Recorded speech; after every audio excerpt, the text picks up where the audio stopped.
Sir, payagan niyo ho akong tumawag sa abogado ko. Karapatan ko ho yun.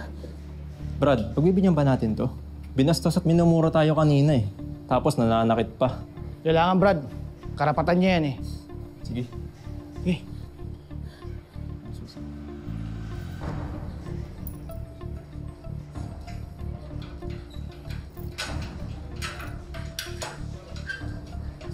Tama.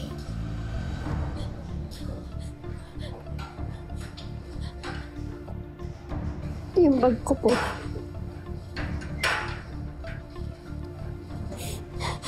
Salamat.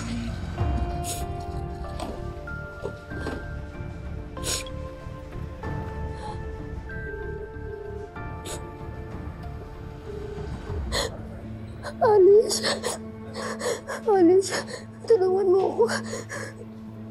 Nakadetain ako dito sa De La Peña Police Station. Kontakin mo si Atty. Salazar. Ilabas niyo ako dito, please lang. Tsaka ka na magpakwento. Ano ba? Alice, sige na, please. Kailangan ko makalabas dito. Kailangan kong puntahan si Jessica sa ospital. Ha? Please lang, tawagan mo si Atty. Salazar. Sige, salamat. Salamat po.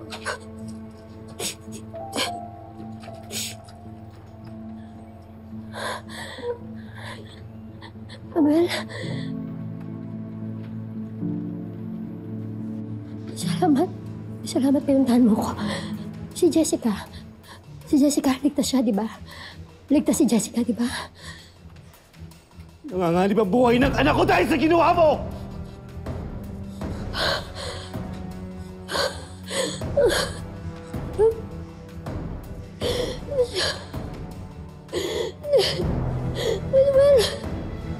Manuel, hindi ko sinasadya.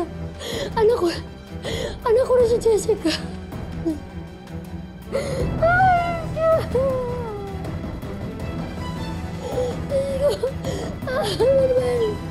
Manuel, patawarin mo ko.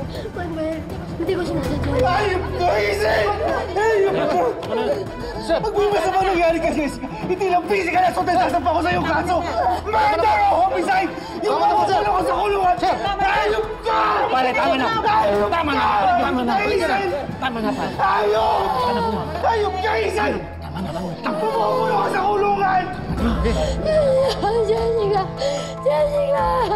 Please, payagan na po ako pumunta sa ospital, sir! Yung anak ko, nakakanib yung buhay ng anak ko, hindi! Payagan na po ako, please, sir! Sir! Manuel, hindi ko sinasadya! Manuel, patawarin mo ako, Manuel! Hindi ko sinasadya! Mahal ko si Jessica! Teka lang, yung anak ko na! Yung anak ko na nasa ospital!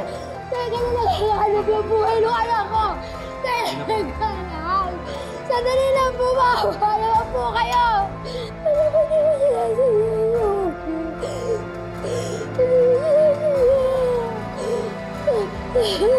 ko sinasadya!